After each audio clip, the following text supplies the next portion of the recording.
Today I'm going to explain how I personally prepare for an electrolysis session. I really thought that this was going to be a very short, simple video, but the way I prepare for my session really depends on what I'm going to be doing for the rest of the day, and it also depends on the weather. So there are quite a few things that I need to go through.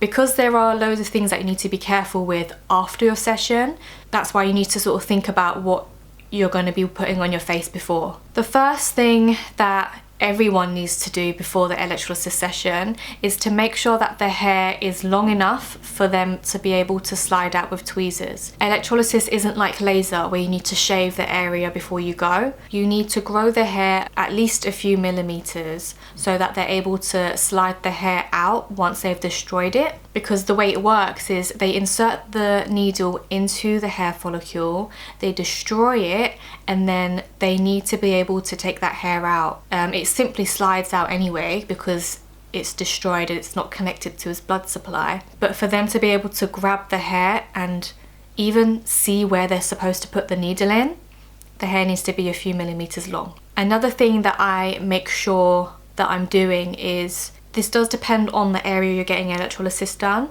but I get it done on my chin and neck area. And if I was to have a chemical peel, I need to avoid electrolysis for 2 weeks. So if you are planning on getting any other treatments done in the same area you're going to be getting electrolysis done, plan it accordingly. If you do have any questions on what you're not allowed to do, you can contact the salon and be like, oh, if I have this treatment done, how long do I need to wait before I can book my electrolysis? So just keep that in mind. As long as those two things are okay, I book my appointment. In the morning, I wake up and I do my normal morning routine. And with my skin, I cleanse and I moisturize in the morning. Now, the next step, which is makeup, this really depends on what I'm going to be doing for the rest of the day. If I have booked my electrolysis session on my day off and I have no plans, my only plan is to get my session done and then I'm going to be coming back home and staying at home, I honestly don't bother with makeup. I just don't put it on. It's really easy. I go get my session done. They put the aloe vera gel on, or witch hazel gel, or antiseptic cream, whatever they like to use. They put it on. I come home and then I put aloe vera on 1 or 2 more times that day to help with the healing. And that's it, very simple. But if I am going to work after, or if I've got plans later on in the day, I need to put makeup on. Now, the thing that I need to be careful with here is remembering the aftercare that comes along with it. So with electrolysis, afterwards you are not allowed to put makeup on. But I've mentioned in videos about Jane Iredale. This is a brand that is 100% mineral. It's a skincare brand. It's not like normal makeup. You can put this on after electrolysis. You can put this on after waxing and it won't do anything to your skin. It doesn't clog the pores.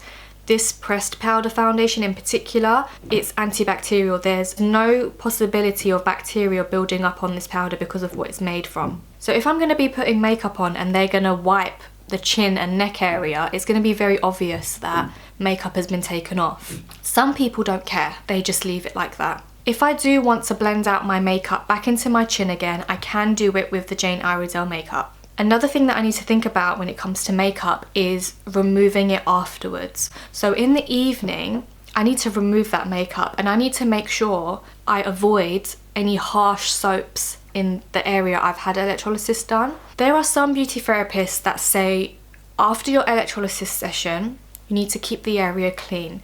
And by doing that, you use lukewarm water to wash the area. My skin doesn't like that. Whenever I've cleaned the area with water, even if I've washed my hands, I've used clean towels, everything is done in a very clean way. The next day, I always wake up with white spots. And then I end up squeezing those little white spots and then doing my normal morning routine again where I'm cleansing.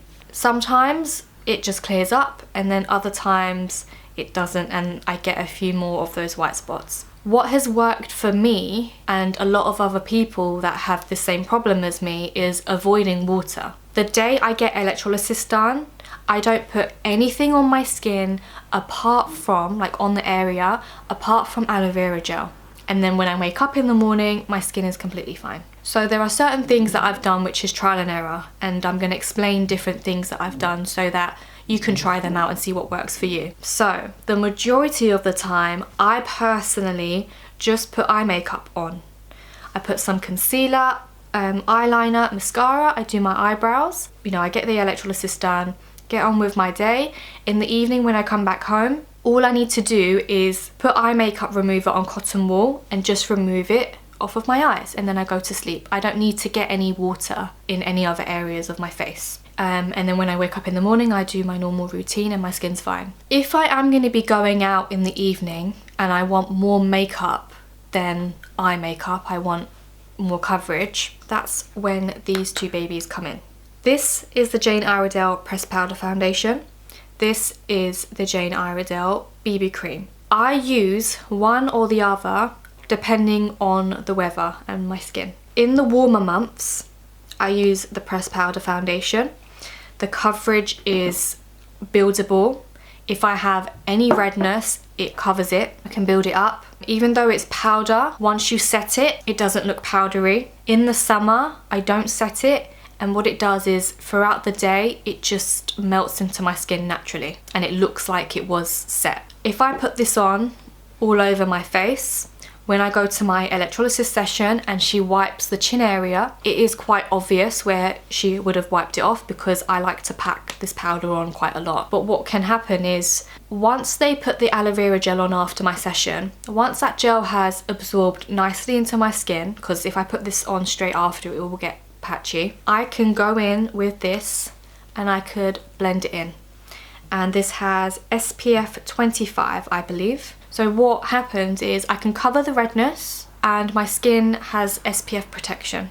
So in the summer, I use this a lot. I can sleep with that on and nothing would happen. So if I do want to just remove my eye makeup normally, if I just leave the rest alone and I sleep with it and I do my routine in the morning, because up to like 12 to 24 hours, that amount of time after my session is very important. If I do use other products on my skin does break out. So yeah, that's one option. In the winter, I tend to use the BB cream more because my skin is a little bit drier in the winter, and using a powder foundation on drier skin, it personally doesn't work well for me.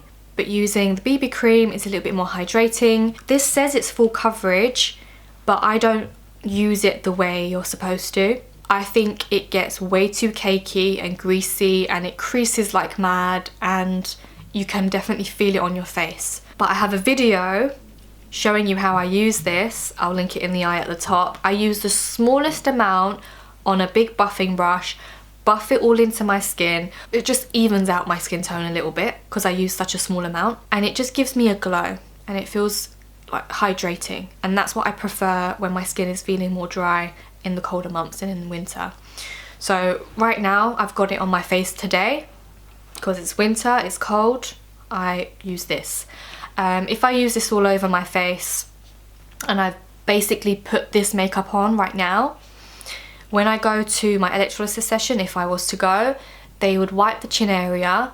Now, because I use such a small amount of this, you won't really notice where she's taken it off because you can still see my skin. It's just a little bit more even. And yeah, I would get some redness after the session. But yeah, if I am gonna go out for dinner with my friends or whatever, I can just grab a small amount, pop it on the area, just to even up the skin a little bit more. And then again in the evening, following the aftercare for electrolysis, where I don't want to use any harsh soaps or products in the area, and I personally like to avoid water because bacteria somehow gets in there and it breaks me out.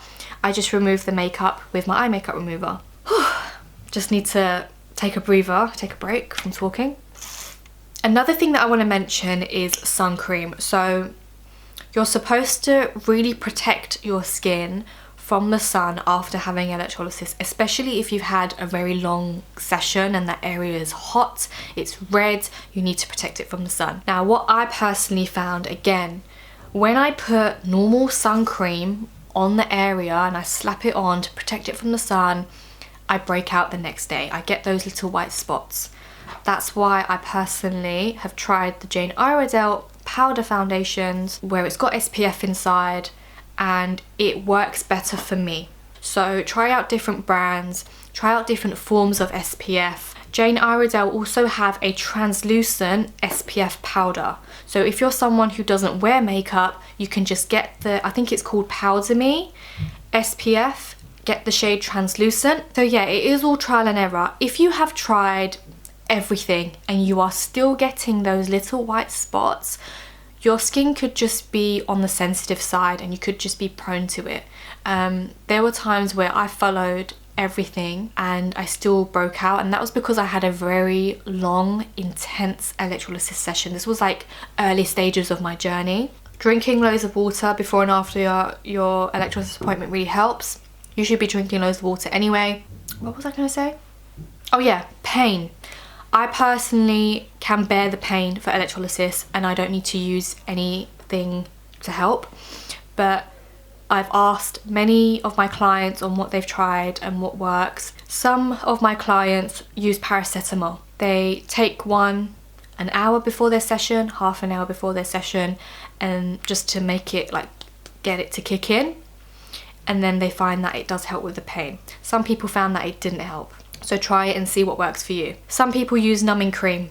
I don't have a lot of experience when it comes to numbing cream. I simply tell my customers to go into a chemist, a pharmacy, ask for a numbing cream, tell them what you're going to be using it for, and they give you a suitable one. There was one that was recommended to a few of my customers, but they didn't have it in stock, so I don't even know if it works well or not.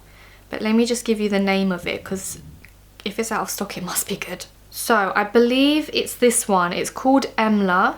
It says 5% local anesthetic cream. On the box, it also says all you need for a less painful needle experience or skin procedure. Talk to your pharmacist about which numbing cream is suitable for you, when you should apply it as well, so that it can start working before your session. And yeah, that is it from me today. I hope that video was helpful. Bye.